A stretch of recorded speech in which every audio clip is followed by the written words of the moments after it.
All right, so we're back for another Note Lab mode session.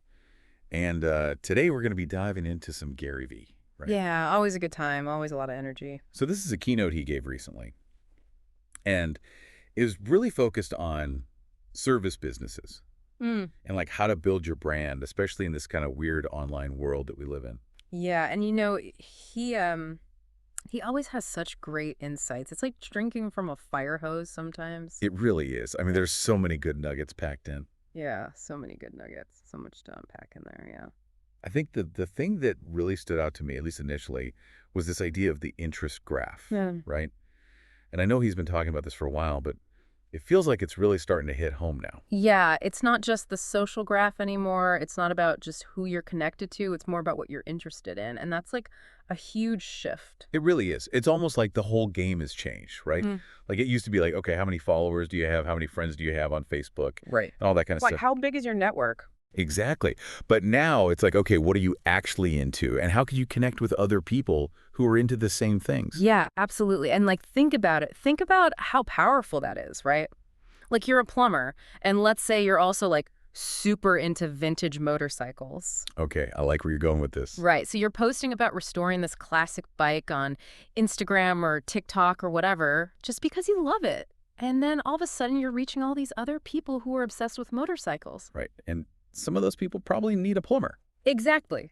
And they're much more likely to choose you over some random plumber they found on Google because they feel like they already know you. They've got that connection. Yeah, they've seen your passion, they've seen your personality come through, and they're like, oh, this is someone I can trust, this is someone I want to work with. Yeah, they're not just picking a name out of a hat. Right, exactly. And again, Gary, he really hammered on this, right? Like, content is king, content is how you build that brand, it's how you show people who you are. Content, content, content. He was like a broken record with it. Totally. But it's true, though, right? Like, you have to be putting stuff out there. You have to be showing up consistently.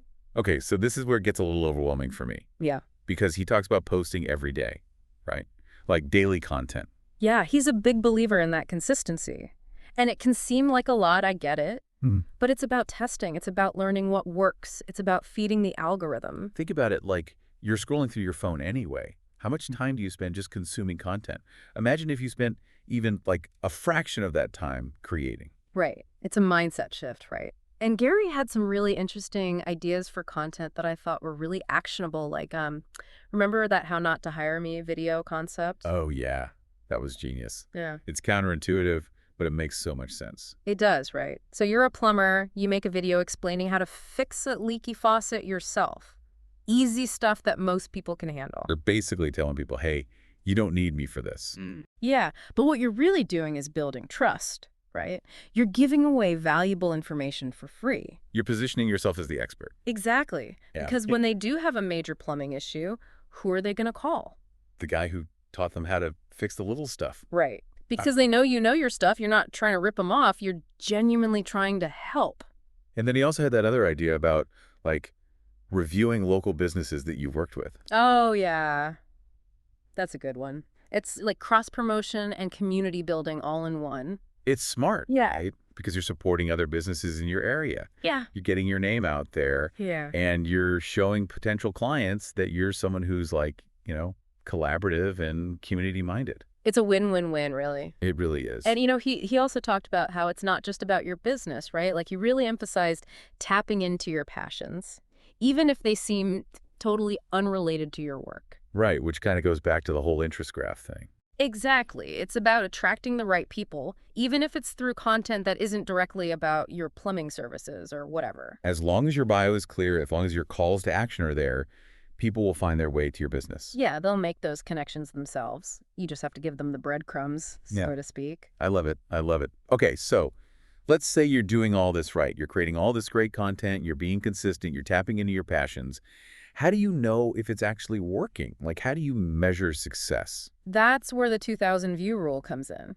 He talked about this as like a benchmark, right? If a piece of organic content hits 2,000 views, it's a signal that the algorithm is working, people are genuinely interested. So that's when you double down. Exactly. You take that same content, Yeah. you turn it into a paid ad, and you target a hyperlocal radius around your business. It's like a laser beam, not a shotgun blast. Exactly. You're not wasting money on people who aren't interested. Yeah. You're reaching the exact audience who's already shown they like what you do. You're letting the algorithm tell you what works, basically. It's data-driven marketing, right? It takes the guesswork out of it. It's smart. I like it. It takes the guesswork out of it. Yeah, and it leverages what's already working. You're letting Yeah. the data guide you, which is what Gary is all about, right? He's a big data guy. Absolutely. But, even if you're doing all this right, social media can be a little finicky, right? Algorithms change, platforms evolve. It's a moving target for sure. So Gary Vee also talked about the importance of having a backup plan, what he calls the thank you economy. Oh, yeah. I love that term. Yeah. It's so simple, but it's so powerful. It's about, really taking care of your existing clients, building those relationships that go beyond just, transactions. Going above and beyond, right? He told that great story, I don't know if you remember, about sending a signed Jay Cutler jersey to a customer who had only spent like $100 at his wine store. Oh, yeah? That's terrific. And that customer ended up referring a friend who made a $6,000 purchase. It just shows you, those small gestures, they can have a huge impact, right? They really can. Yeah. Because it makes people feel, valued. It makes them feel appreciated, especially in a world where everyone is just bombarded with marketing messages all the time. Yeah, it's about cutting through the noise. A handwritten note, a thoughtful Yes. gift, it can really stand out. Absolutely. It's about making that genuine connection. And that kind of leads into another big point he made, which is the decline of Google search as we know it. Right. Google search is dying. Yeah, he's pretty adamant about that. He thinks it's being replaced by AI assistants, like Alexa and Siri. So instead of typing "best plumber near me" into Google, people are just going to ask their AI assistant to find them a plumber. So that raises the question, if people aren't searching for you on Google anymore, how are they going to find you? That's where the brand building comes in, right? Because if they already know your name, if they've seen your content, if they connect with your brand, they're going to be much more likely to choose you, even if your name isn't at the top of some, AI-generated list. Exactly. You're already top of mind for them. You've already established that trust and that familiarity. He used a really good analogy talking about bookstores, right? Bookstores were thriving in the 90s. And then Amazon came along and kind of disrupted the whole industry. Yeah, the bookstores that didn't adapt, the ones that clung to the old ways of doing things, they really struggled. We're seeing this happen in so many industries, right? Yeah. Like taxis and Uber, hotels and Airbnb. The businesses that are embracing the new technologies, the new ways of connecting with customers, those are the ones that are winning. It's not just about technology, though, right? It's about mindset, too. Totally. Gary talked about how for years people saw social media as this nice to have, something extra you could do if you had the time. But now it's essential. It's table stakes, right? Yeah. If you're not showing up on social media, you're practically invisible. And you're leaving yourself wide open to disruption. Yeah. Right. Someone else is going to come in and take your market share. So it's about investing in your brand now before it's too late. Yeah, attention is everything these days. And that attention is on social media. He even said something like, you're so underinvested in social. And I think he's right. Most businesses are. They're clinging to these outdated marketing methods that are just becoming less and less effective. It's scary, right? It is. It's like they're afraid to embrace the new. Yeah. But honestly, it's not that complicated. No, he lays out a very clear framework, right? Create valuable content. Post consistently. Engage with your audience. And once you get some traction with that organic content, use that data to inform your paid advertising strategy. It's common sense, but it requires a shift in thinking. You have to be willing to put in the work, to experiment, to trust the process. And to be patient, right? This is a long game. Yeah, you're not going to see results overnight. It's a marathon, not a sprint.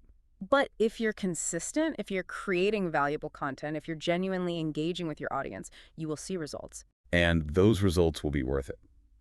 Because building a strong brand, that's the best way to future-proof your business in this, crazy, rapidly changing world that we live in. It really is. It's the foundation for everything else. Yeah, the foundation of your business, really. Yeah. It's funny, though, right? How Gary Vee pointed out.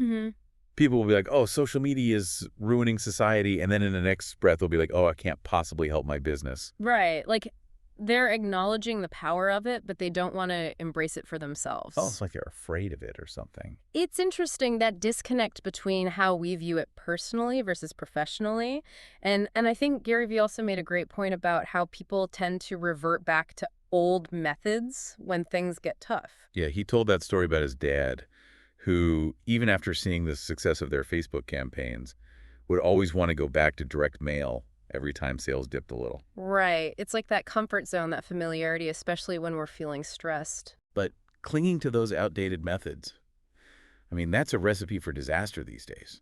You got to be willing to evolve, to adapt, to embrace the new.